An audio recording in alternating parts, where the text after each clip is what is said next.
Buenas tardes y bienvenidas y bienvenidos a la segunda sesión del ciclo de conferencias organizado desde el Centro de Estudios del Alfoz de Gauzón en torno a la Cruz de la Victoria, como decíamos el otro día, enmarcado dentro de las actividades que se van a desarrollar a lo largo del año 2022 en conmemoración del 1300 aniversario de la Batalla de Covadonga.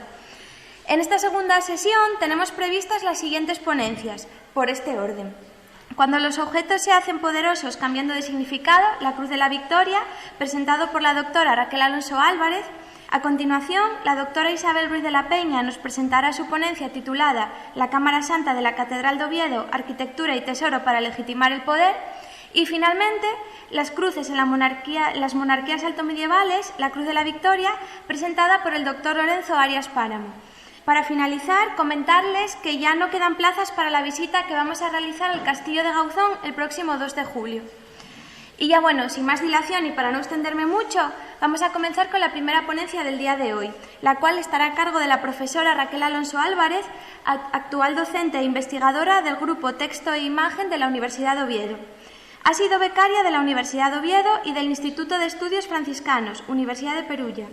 Ha realizado estancias de investigación en las universidades de Tours, Cambridge y l'École Pratique des Hautes Études, París. Perdón por mi francés, porque yo de francés no tengo mucha idea. Ha formado parte de varios proyectos de investigación, los más recientes dedicados al monacato femenino, los vínculos entre el arte y la liturgia en la Corona de Aragón y la arquitectura religiosa tardoantigua y altomedieval en Hispania. Sus principales líneas de investigación son, siempre dentro del ámbito de la Edad Media, el monacato, la historiografía y su utilización política y la promoción episcopal. En la actualidad, su última monografía trata sobre los obispos Arias y Pelayo de Oviedo. Y ya sin más, pues le doy la palabra a la profesora y muchas gracias. Muchas gracias por la presentación. Yo estoy muy contenta. ¿Se me oye bien? Porque como estoy sin micrófono, si no se me oye en algún momento, me decís y procuro elevar un poco el volumen. Como decía, estoy muy contenta de estar hoy aquí en Piedras Blancas. La verdad es que ya da gusto esta recuperación de la presencialidad después de tantos meses de relaciones remotas, que nunca son lo mismo.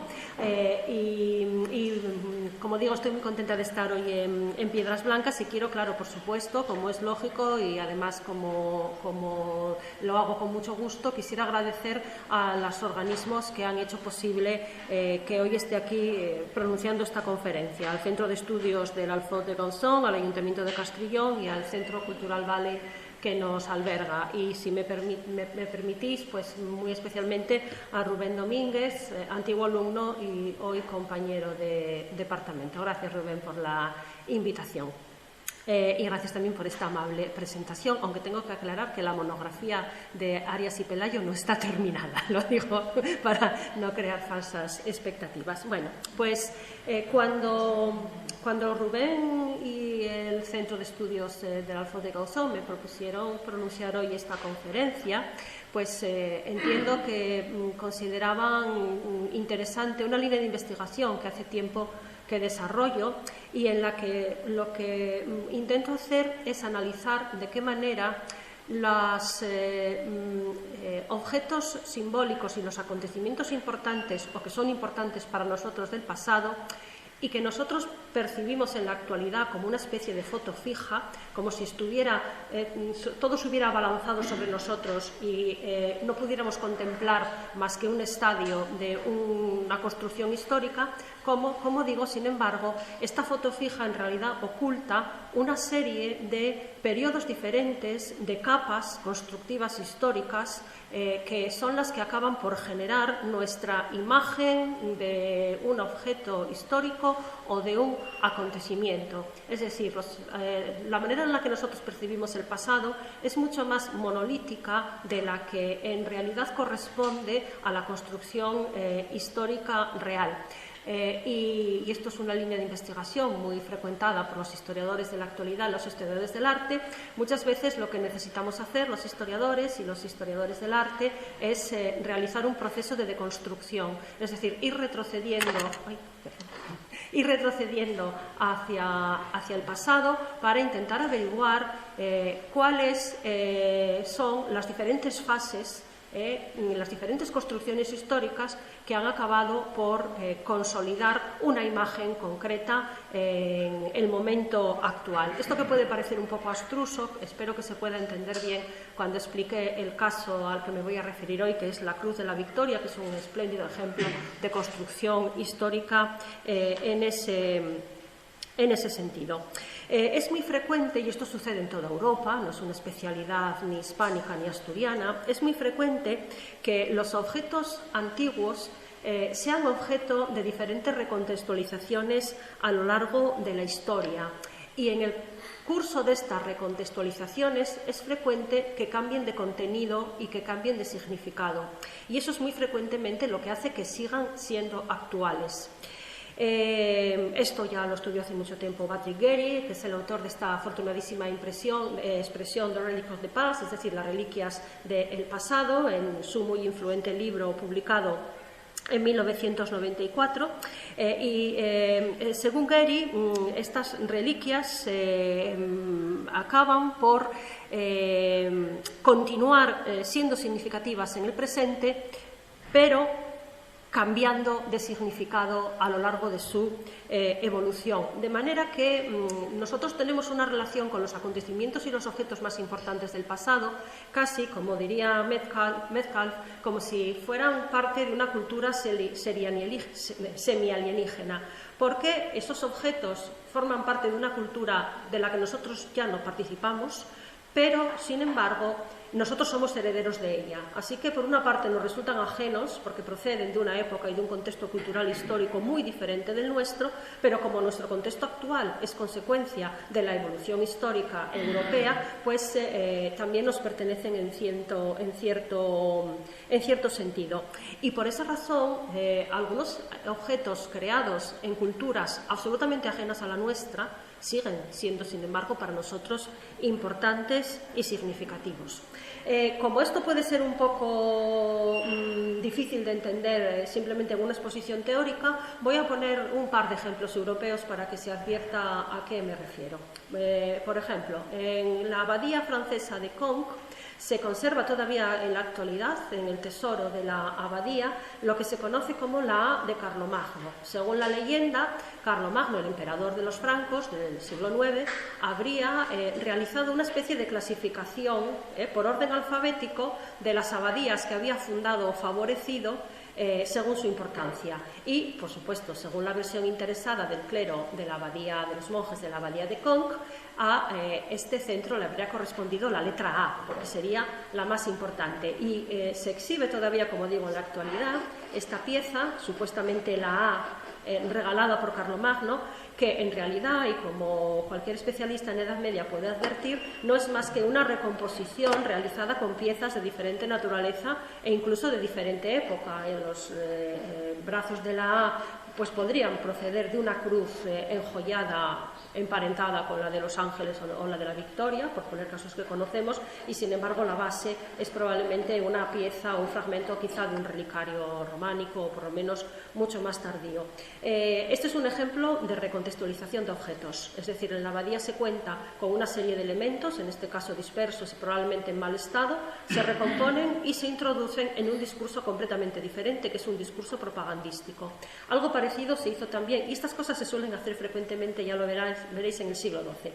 Y algo parecido se hizo en la parisina abadía de Saint-Denis, con la reutilización de algunos elementos también antiguos en nuevos discursos propagandísticos correspondientes, como digo, al siglo XII. Esta silla, que se conoce tradicionalmente como el trono de Dagoberto y que se puede ver en la actualidad en el Cabinet de Médailles de la Biblioteca Nacional de Francia, es en realidad una pieza compuesta por varios elementos de épocas diferentes. La parte inferior no sería merovingia, que es la dinastía a la que corresponde Dagoberto, sino que sería un poco posterior, una obra probablemente carolingia, y toda la estructura superior, los reposabrazos y el respaldo, son añadidos del siglo XII. En este momento se recuperó una antigua pieza carolingia que poseía la abadía, no sabemos qué función tenía inicialmente, Se le añadieron todos estos elementos y se convirtió en la silla abacial que se utilizaba en algunos momentos particularmente solemnes e importantes del año litúrgico en la abadía dedicada a San Dionisio. Y en el mismo esfuerzo recontextualizador también se reincorporó a la liturgia la llamada Cruz de Carlos el Calvo, ahora desaparecida, pero conocemos gracias a grabados del siglo XVII, que es también una cruz alto medieval, que recuerda a las cruces de Oviedo, la de los Ángeles o de la Victoria, una de estas cruces enjolladas a las que me vengo refiriendo, y que también fue sacada de su olvido para ser incorporada a todo el complejo aparato litúrgico que se organizó en la abadía de Saint-Denis en el siglo XII. Lo habitual, lo más frecuente es que estas recontextualizaciones y estas grandes operaciones de transformación memorial se produzcan en contextos de crisis. Por ejemplo, cuando se produce un conflicto entre, en el caso de Saint-Denis, cuando se produce un conflicto pues, por límites territoriales o por determinados derechos entre dos instituciones, en este caso entre la abadía de Saint-Denis y la catedral de Notre-Dame de París, que protagonizaron diferentes enfrentamientos a lo largo del siglo XII. Y es frecuente que en esos contextos estas instituciones saquen todo su arsenal antiguo e histórico, lo reorganicen, lo inserten en nuevos discursos propagandísticos, porque estas piezas materiales funcionan como pruebas de que lo que se está intentando demostrar ideológicamente es cierto. Es cierto porque tenemos aquí la prueba material, tenemos el objeto que lo justifica. Así que lo que sucede con la Cruz de los Ángeles, que no voy a hablar de la Cruz de los Ángeles en esta ocasión, y la Cruz de la Victoria, es un fenómeno muy parecido a este que acabo de describir. Lo que sucede es que en el caso de algunos elementos conservados todavía en la actualidad en la Catedral de Oviedo, disponemos de una información relativamente abundante para tratarse de la Edad Media que nos permite seguir con cierta precisión cómo se realizaron estas operaciones de resignificación y de recontextualización. Y creo que la Cruz de la Victoria, o al menos espero ser capaz de explicarlo, es un excelente ejemplo que creo que podrá aclarar todo ese pequeño discurso más teórico que iniciaba mi intervención con un ejemplo práctico. Nosotros sabemos que la Cruz de la Victoria inicialmente fue realizada en el año 908 por encargo de Alfonso III. Y la propia inscripción que se conserva en la cruz nos brinda un buen número de informaciones extraordinariamente valiosas, y una de ellas, ya veréis, inusual. Sabemos, gracias a la inscripción, que el encargo correspondió al príncipe Alfonso y a la reina Jimena. Tanto la transcripción como la traducción son de don Francisco Diego Santos. Consérvese con favorable acogida esto que en honor de Dios ofrecen los siervos de Cristo, el príncipe Alfonso y la reina Jimena. Así que aquí tenemos a los promotores. Al final se indica el momento de su ejecución, la era de 946, que es el año 908. Esto está fechado por la era hispánica, y a la era hispánica, para obtener la cronología actual, hay que restarle simplemente 38 años. Es un proceso que hay que realizar sistemáticamente con este tipo de dataciones. Es fácil saber cuándo se fecha por la era porque lo dicen, siempre dicen el año de la era o lo que sea, lo indican. Luego invoca, que esto también es frecuente, todo tipo de desdichas para los que se atrevan a robar esta donación, porque es una pieza, por supuesto, con significado religioso, que fue realizada para ser entregada a la iglesia de San Salvador de la sede de Oviedo. Y además de todo este catálogo de informaciones tan valiosas, nos encontramos también con que se indica que fue realizada en el castillo de Gauzón. A mí me parece que muchas veces pasamos por alto esta indicación, que es extraordinariamente importante y absolutamente inusual.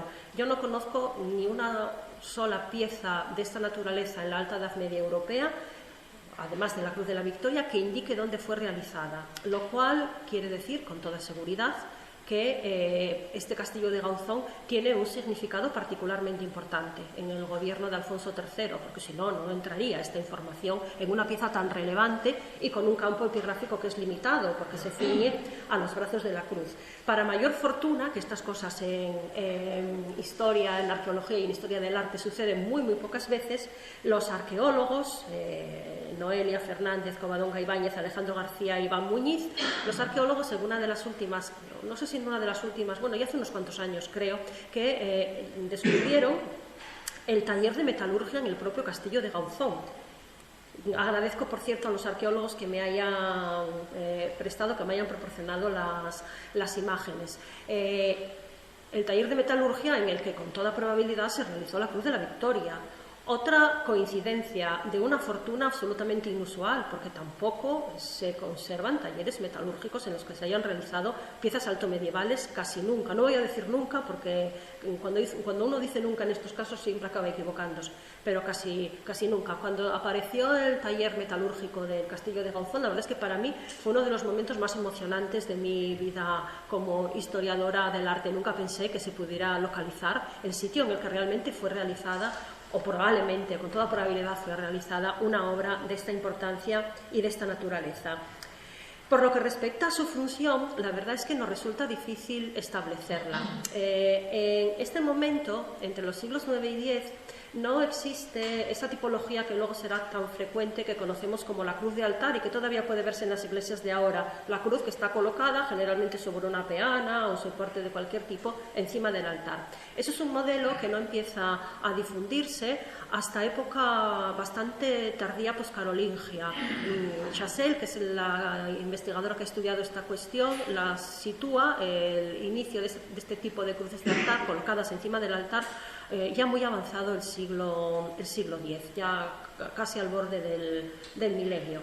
Este tipo de piezas, generalmente, junto con las coronas y otros objetos litúrgicos, en este momento, entre los siglos IX y principios del X, se colocaban habitualmente colgados encima del altar, no colocados sobre el altar, sino suspendidos mediante cadenas por encima del altar. Muy probablemente era la disposición original del tesoro de Guarrazar, o de algunos elementos del tesoro de Guarrazar. Aquí tenemos una de estas cruces que se colocaba suspendida sobre el altar, y aquí traigo alguna ilustración miniada al efecto. Este es el Evangeliario de Regenau, que es una pieza germánica, para que se vea que esto tampoco es exclusivamente hispánico, ni mucho menos, esto existía en toda Europa. Y aquí, aunque está parcialmente cubierto por la Dextera Domini, por la mano de Dios, se advierte cómo esta cruz está colgada encima del altar mediante ese procedimiento. Y aquí nos encontramos pues con esta pieza que la verdad es que yo no sabría decir muy bien si es una corona litúrgica de este tipo o es una lámpara, pero bueno, es un objeto de este tipo. Y una disposición parecida se puede ver en el Beato de Gerona. Además, fijaos qué cronología tan tardía, la de Regenau, del siglo XI. Digo tardía en relación a este tipo de modelos y de tipologías, porque en esta época sí que había ya cruces que se colocaban encima del altar. O el Beato de Gerona, de 975, en el que también podemos ver cómo se colocan estas piezas encima del altar suspendidas por cadenas. No sabemos si esta fue la disposición de la Cruz de la Victoria, porque eso lo sabe mejor Lorenzo, que ha analizado de una manera, desde un punto de vista material, mucho más exhaustivamente que yo la pieza, pero no parece que haya restos de argollas utilizadas para esta disposición. No sabemos si se trataba de una cruz procesional, esto lo desconocemos, pero en fin, en todo caso, tuvo que ser un importante elemento del mobiliario litúrgico del siglo X en la Catedral de Oviedo, porque es una obra rica y encargada por los monarcas. Desde el punto de vista de su tipología, tampoco son ni la Cruz de los Ángeles ni la Cruz de la Victoria, ni muchísimo menos piezas excepcionales en el panorama europeo en general.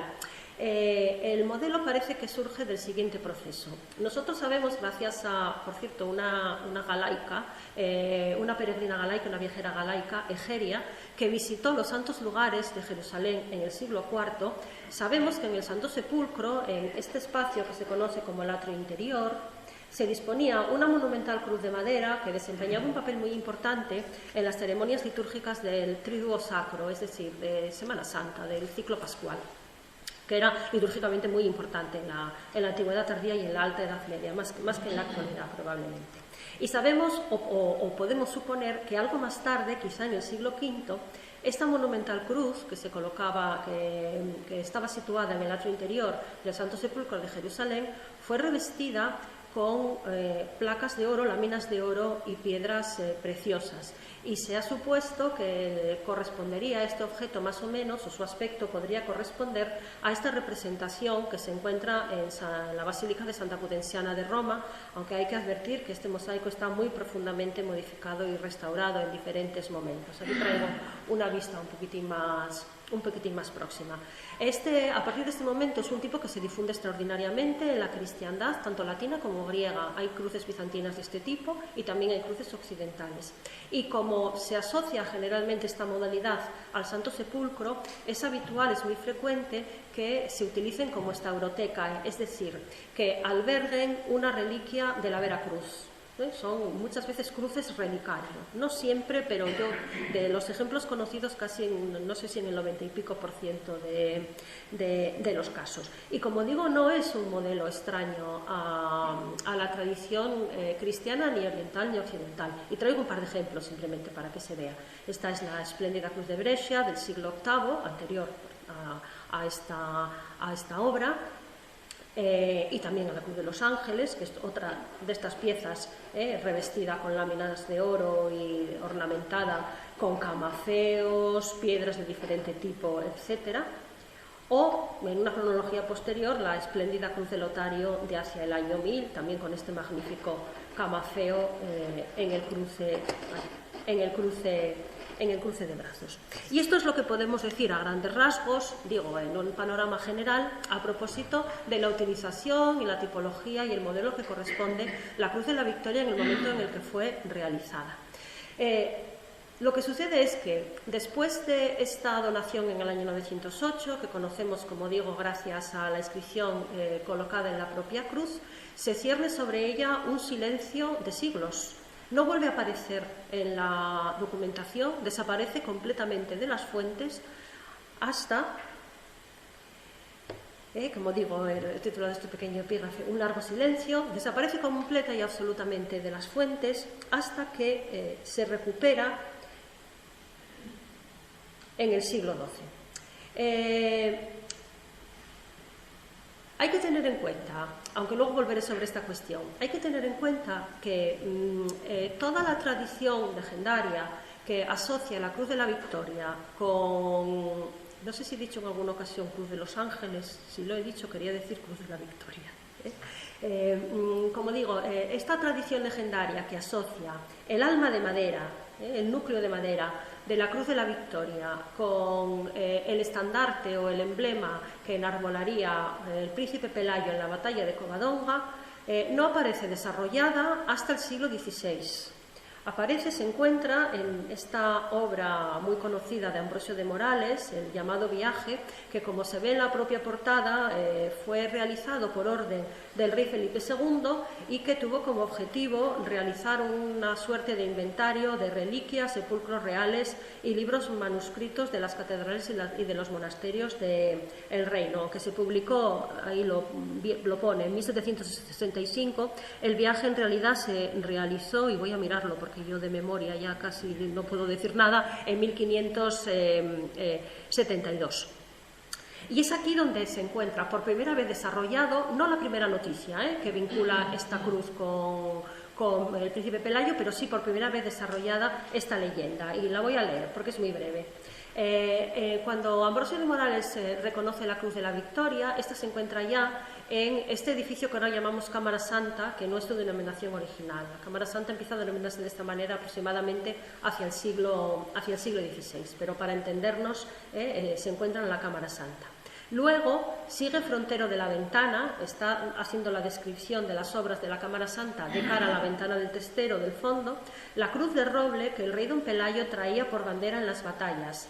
En Cangas cuentan que cayó del cielo. Lo más cierto es que el rey la hizo hacer para salir con ella de Covadonga.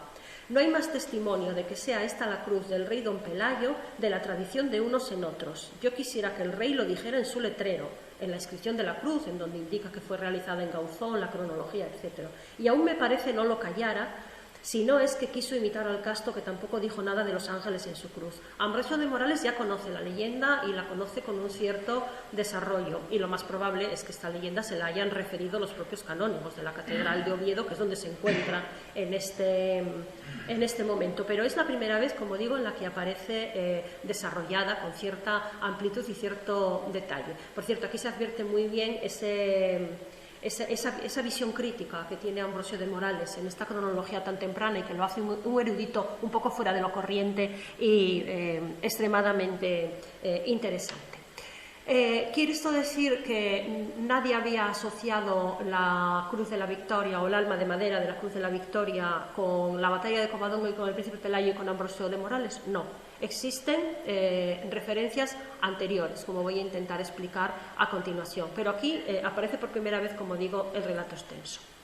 Bueno, después de este silencio, como decía, secular, después de la donación en 908 se cierne la más absoluta oscuridad por lo que respecta a las fuentes históricas sobre esta pieza, se produce en el siglo XII lo que yo he llamado una reaparición, yo diría que a lo grande, porque aparte de volver a aparecer en las fuentes, lo hace ya con una resignificación que es la que ha llegado prácticamente a nuestros días, con ciertas modificaciones. En primer lugar, en el archivo de la Catedral de Oviedo se conserva un documento que es una donación concedida por Alfonso III a San Salvador de Oviedo en el año 908. No se conserva el pergamino original, sino a través de copias de los siglos XII y XIII. A mí me parece un documento completamente falso, ya lo adelanto. Es un documento al que merecería la pena, a ver si es posible dedicarle un estudio en detalle, porque los documentos falsos a veces son más interesantes que los auténticos, incluso por diferentes motivos. La cuestión es que en este documento se hace un riquísimo y amplísimo inventario del ajuar litúrgico de la Catedral de Oviedo. Lo que sucede es que, por lo que yo sé y por lo que yo conozco de los hábitos litúrgicos en la Edad Media, este inventario corresponde más bien al panorama litúrgico de la catedral en el siglo XII y no en el siglo X. ¿Por qué se habría redactado este documento? Pues muy probablemente con la intención de conferirle una mayor antigüedad y un mayor prestigio a piezas de diferente cronología, lo que da la impresión, así en una vista superficial, porque ya digo que no lo he estudiado en profundidad, pero la impresión que da en una vista superficial es que se han realizado una serie o se ha realizado un inventario de obras, de piezas litúrgicas conservadas en la catedral de diferentes de épocas diversas, y se intentan anclar todas ellas a la pieza de 908, la que sabemos que está fechada en 908, que es la Cruz de la Victoria. Por eso la fecha del documento es 908, esto no es casual. Y en el documento se dice o se menciona una cruz en principal, bueno, voy a traducirlo que es más sencillo, la cruz principal de la iglesia, que está fabricada con oro purísimo y ornamentada con piedras y con diferentes gemas. Y aquí debe estar refiriéndose a la Cruz de la Victoria. Lo traigo casi como curiosidad, porque si el documento es de 908, que no lo creo, formaría parte de todo ese corpus correspondiente al 908 junto con la inscripción. Y si es del siglo XII, tenemos que traerlo ya al grupo de fuentes y de referencias correspondientes a este siglo.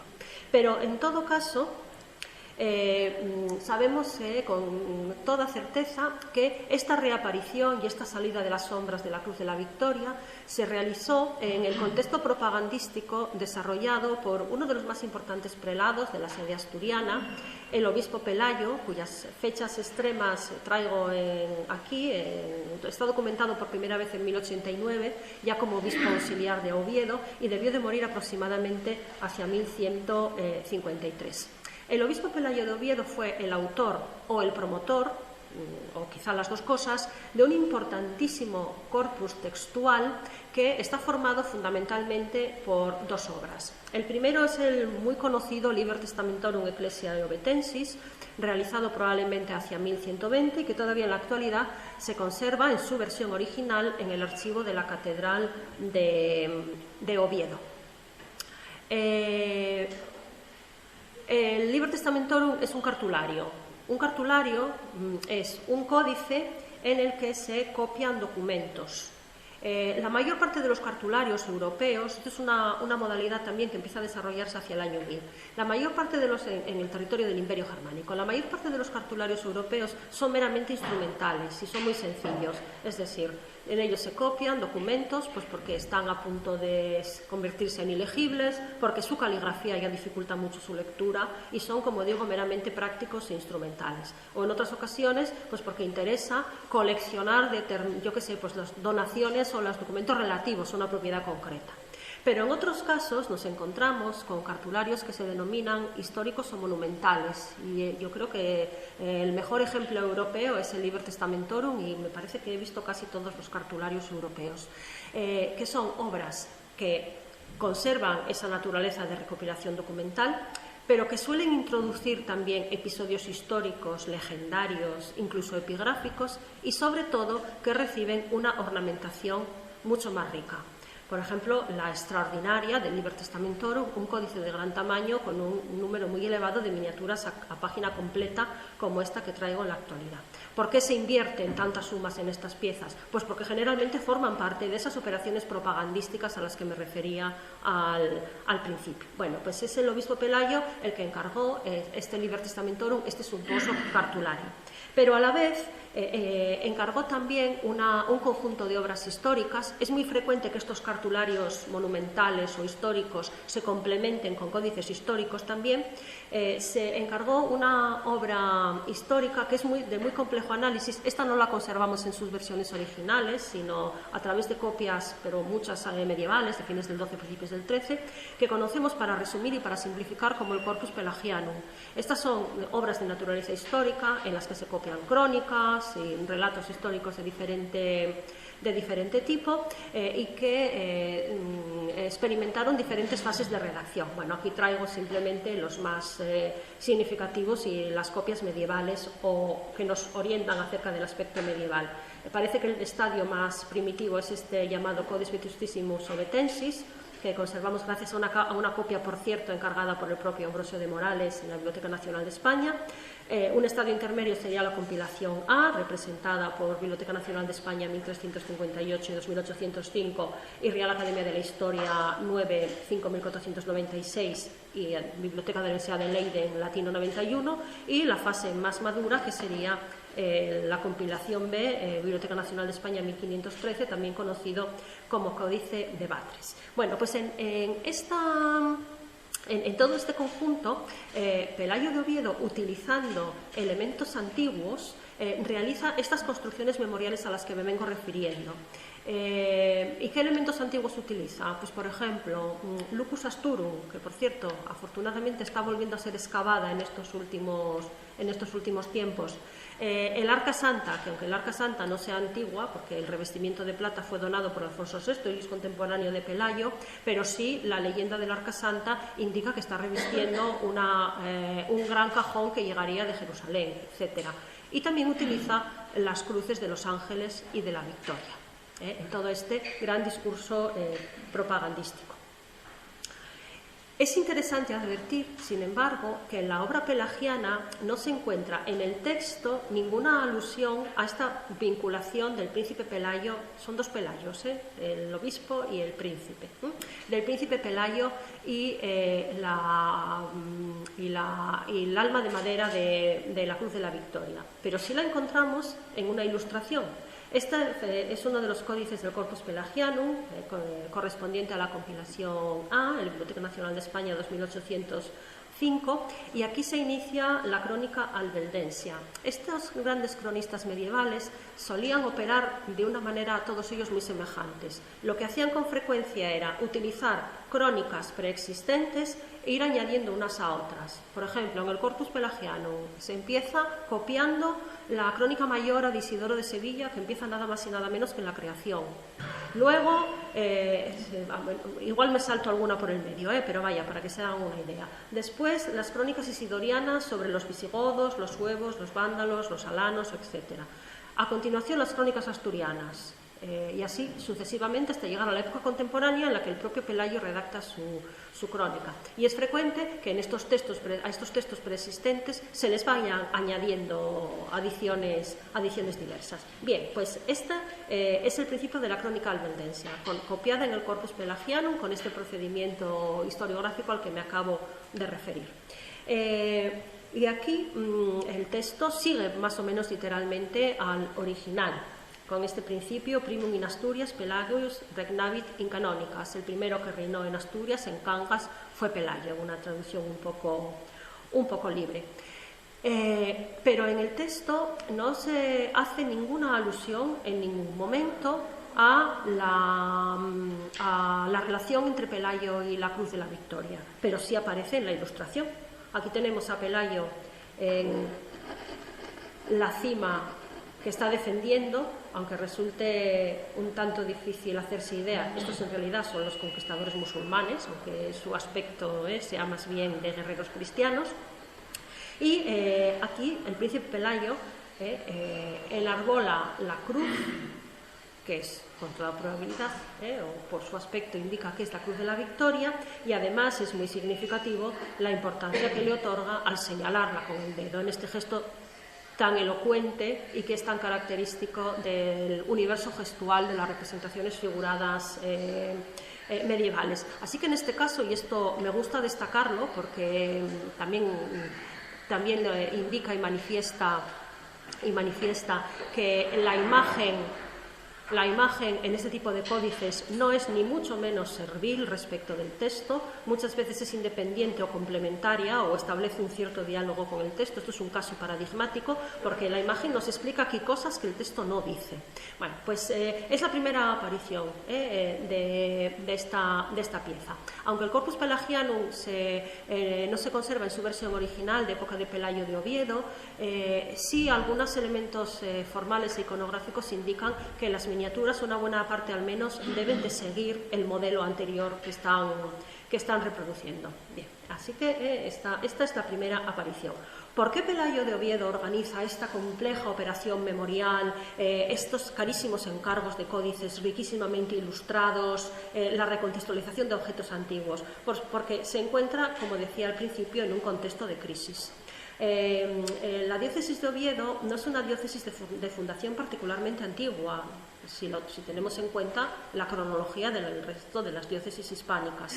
Es una diócesis fundada entre Alfonso II y Alfonso III, que al ir avanzando la Reconquista empiezan a quedar en manos de los cristianos diócesis que son mucho más antiguas que Oviedo. Por ejemplo, Braga se reconquista entre 1070 y 1071 y Toledo en 1085. Braga, la antigua sede hispano-visigoda, y Toledo, la sede episcopal Braga, hispano-romana, y Toledo, la sede episcopal hispano-visigoda.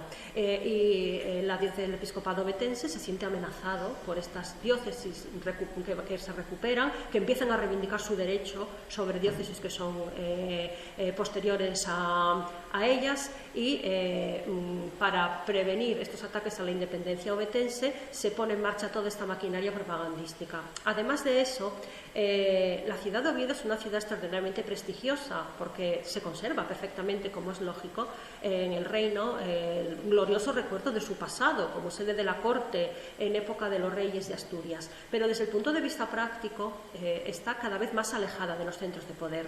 A medida que la Reconquista avance hacia el sur, Asturias queda cada vez más lejos.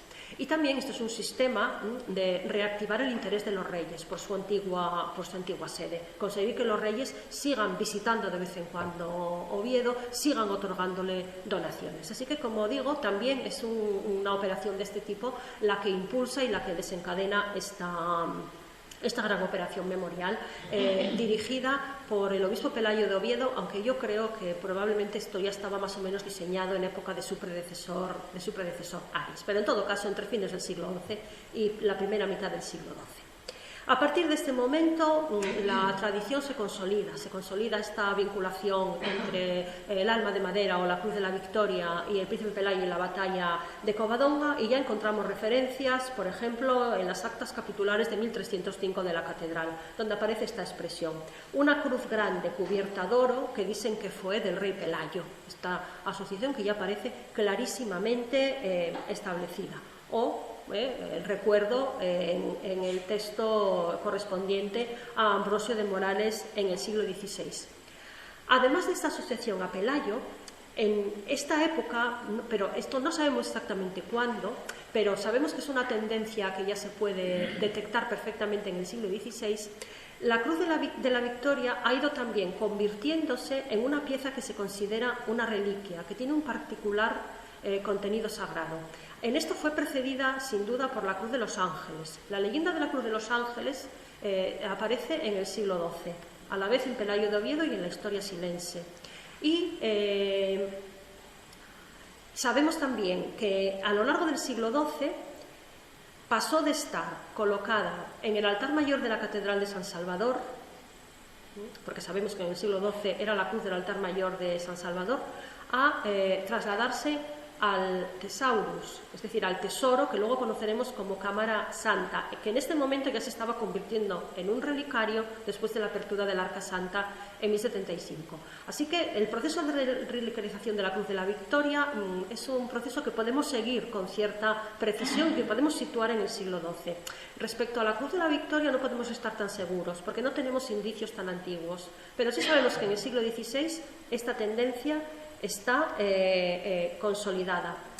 Y así aparece en este ceremonial, el libro de los Estatutos y Constituciones de la Iglesia de Oviedo, encargado por el obispo Diego Aponte de Quiñones a finales del siglo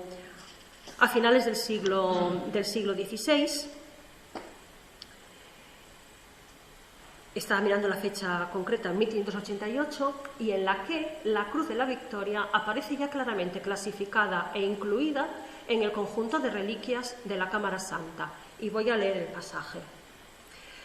Un libro de estatutos y constituciones y ceremoniales es una de las múltiples denominaciones por las que nos resultan conocidos los libros que recogen los usos litúrgicos particulares de cada centro.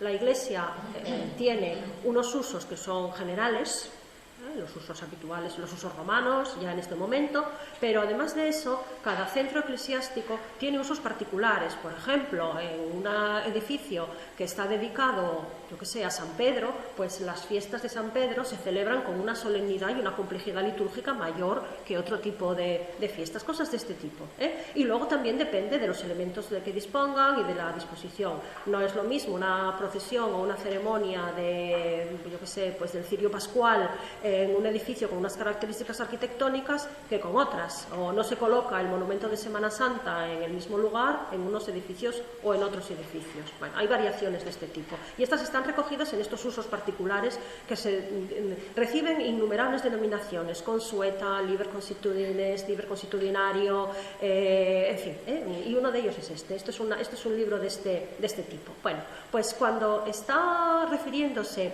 a las celebraciones litúrgicas de las fiestas mayores que se celebran en la Catedral de San Salvador de Oviedo, dice lo siguiente: y los caperos desearán los cetros antes de entrar en la Cámara Santa, arrimados a los lados de las puertas, y habiendo todos entrado dentro, harán oración de rodillas, y uno de los claveros mostrará la Cruz de los Ángeles, aquí aparece ya en la Cámara Santa, para que la adoren, después de lo cual levantarse han, y los claveros darán las reliquias más apropiadas a las fiestas, y darán primero a un prebendado de los más modernos la Cruz de la Victoria, que evidentemente ya se considera una reliquia. Tomadas las reliquias, se vuelven al coro en procesión. El que lleva la Cruz de la Victoria va delante de las otras reliquias. No solo es una reliquia, sino que es la más importante de las que aparecen en las ceremonias procesionales y litúrgicas de las fiestas mayores de la Catedral de San Salvador.